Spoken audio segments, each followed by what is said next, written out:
All right, hi everyone. It's really great to be here today. My name is Richard, and I'm here with my teammates Rami and Tay. And today we're talking about improving vulnerable road user safety in real time with specific applications to the I-375 Reconnecting Communities project in Detroit, Michigan. So these freeway deconstruction projects have gained a lot of traction recently, with two successful projects being done in both New York and Minnesota. But I think they gain a lot of traction because of the human component of freeway projects. I mean, as recently as July 4th this year, the front page of NPR featured an article talking about the human component of reconnecting the community in Detroit due to some historical injustices. So back in the 1960s, the I-375 freeway just completely razed the neighborhood of Black Bottom. It's a predominantly African-American neighborhood named for the Black Bottom clay at the bottom of the river. And as a result, it just caused so many people to be displaced and communities to be broken and just caused really devastating impacts to the community. But in the modern day, engineers and planners and city leaders are looking to try and fix this change. So the current plan is to replace the current depressed freeway with an at-grade boulevard. Well, naturally, the replacement with the boulevard is expected to increase the pedestrian volumes and potentially increase the conflicts between vulnerable road users and automobiles.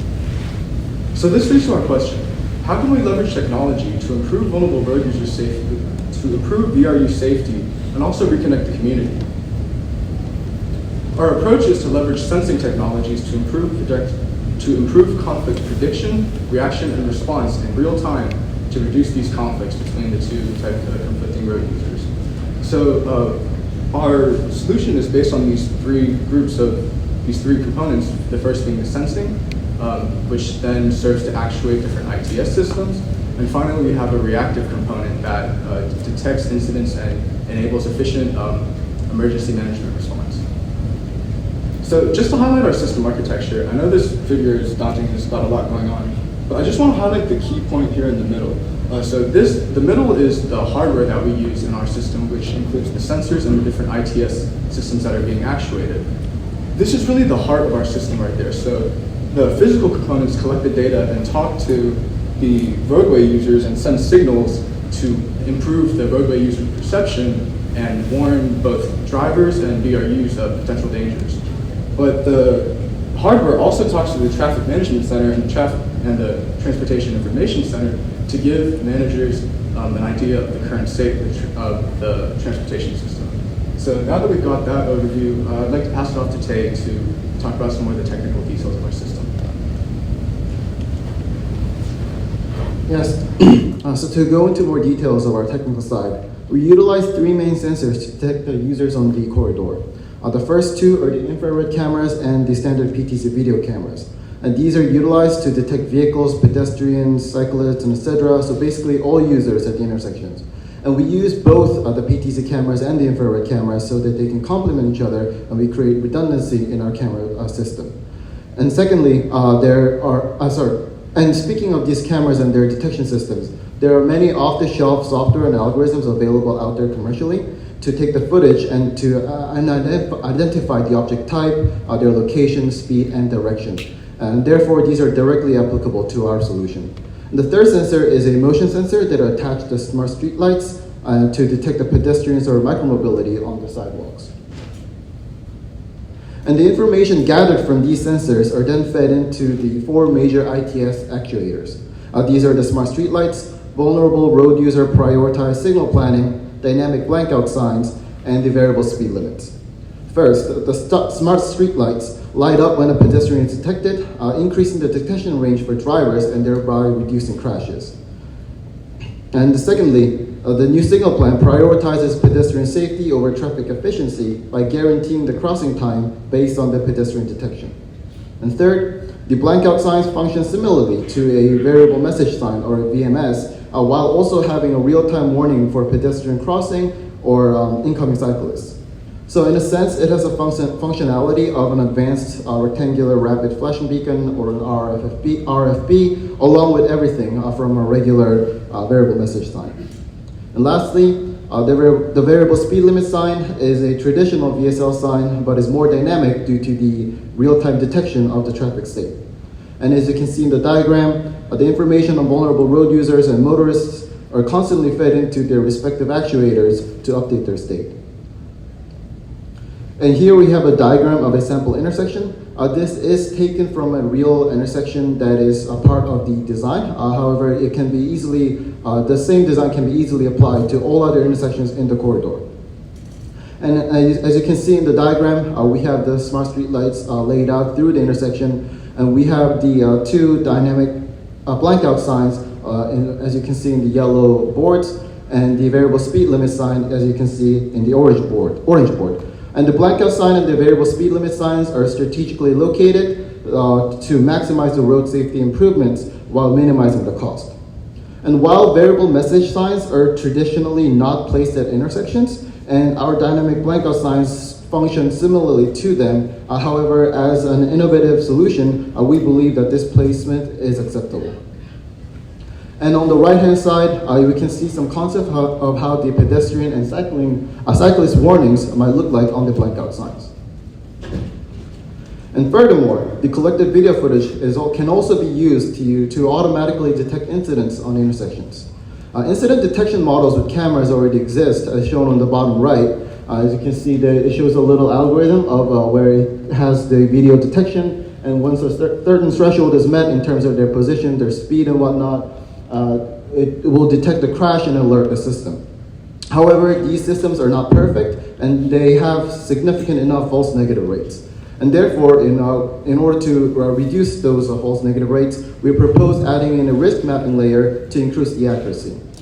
The algorithm takes satellite imagery, GPS trajectories, and road maps as input, and provides a heat map of incident risks as output.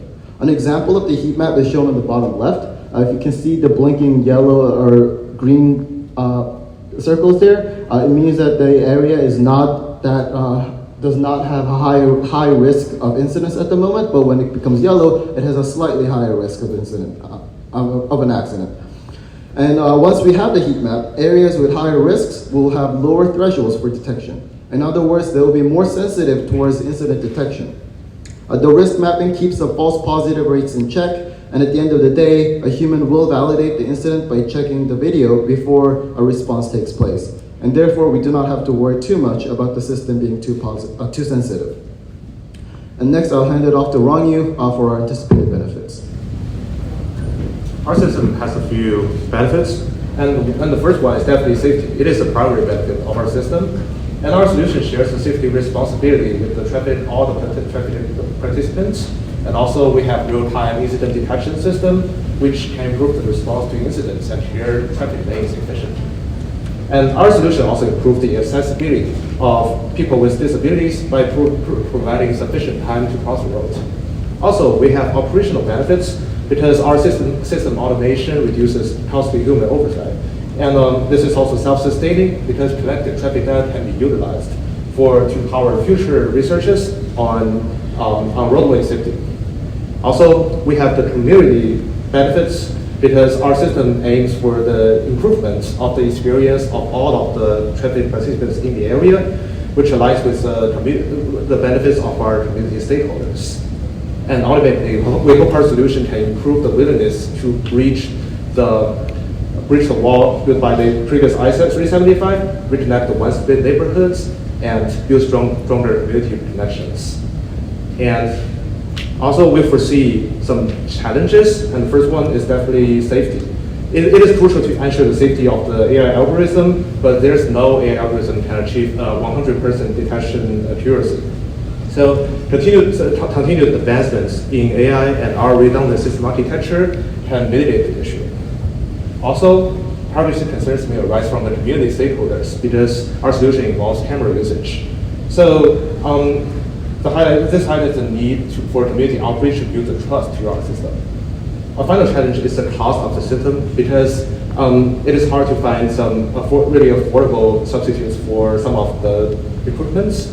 But we can start by only investing one single intersection to prove the concept. And our benefit cost ratio improves by year, and we can start getting returns at year 2. Then I hand to Richard for the stakeholder consideration.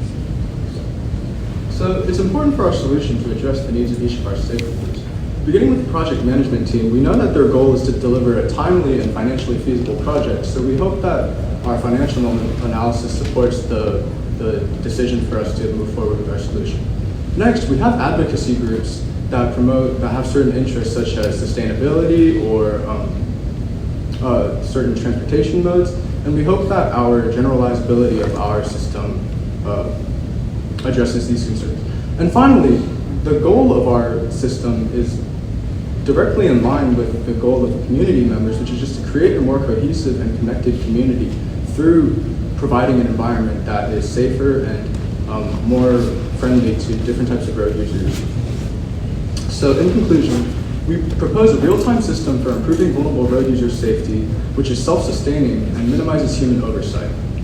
We've shown that the financial benefits increase over time, and finally, we see our solution being adaptable for a future with connected vehicles where these warnings can be sent directly to drivers. I'd like to take a second to thank the individuals involved in making this possible, our industry advisors for bringing this problem to our attention, and all the organizers for the TTC this year. It's been a really enjoyable experience to work on this problem. Of course, the University of Michigan. So thank you for your time and attention, and we're happy to take any questions.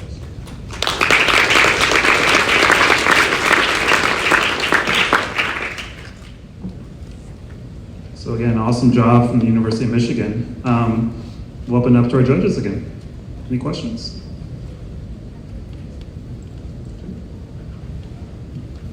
Can you explain again the reason for the growth in the benefits, in the benefit cost curve continuing to increase like that, and how is that analysis and assumptions behind that?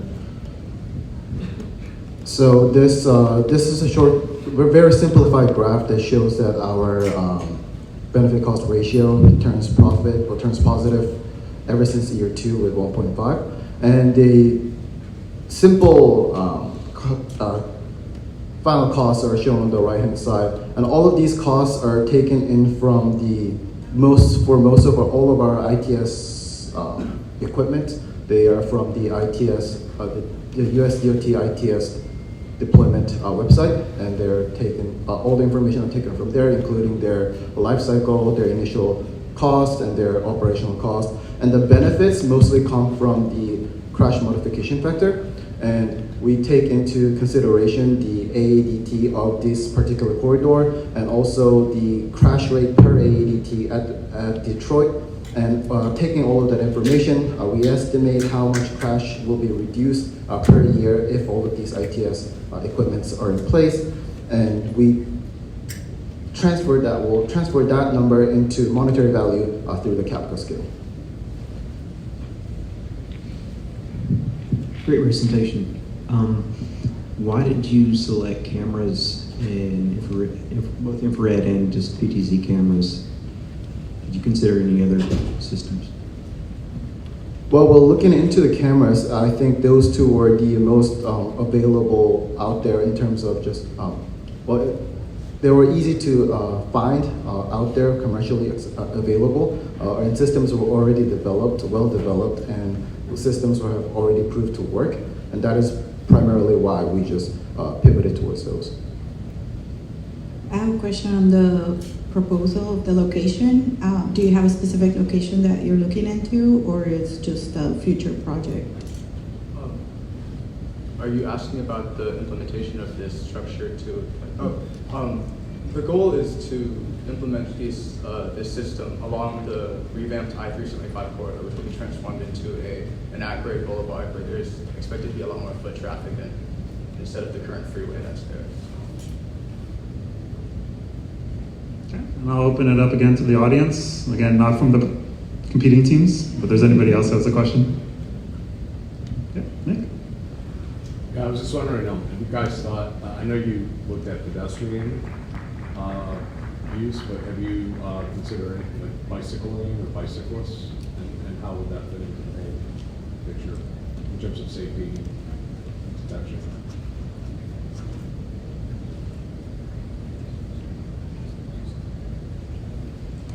So if I were to show you just a couple of our slides, we already have into consideration cyclists, and well, just to give you a brief look at our intersection diagram.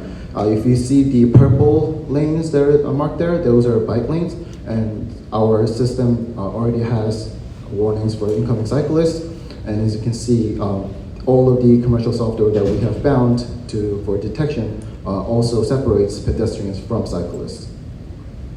And I'd just like to add that our goal with this project is to kind of apply the existing technology that's been developed by other really talented researchers in the field. So this can vary depending on what the needs of the particular intersection are. So if an intersection finds that there's a high volume of bicycle traffic and has its own bicycle signal phase, then this system is generalizable enough to be able to adjust the bicycle phase for that traffic based on whatever detection is found there. Round of applause for our team from the University of Michigan.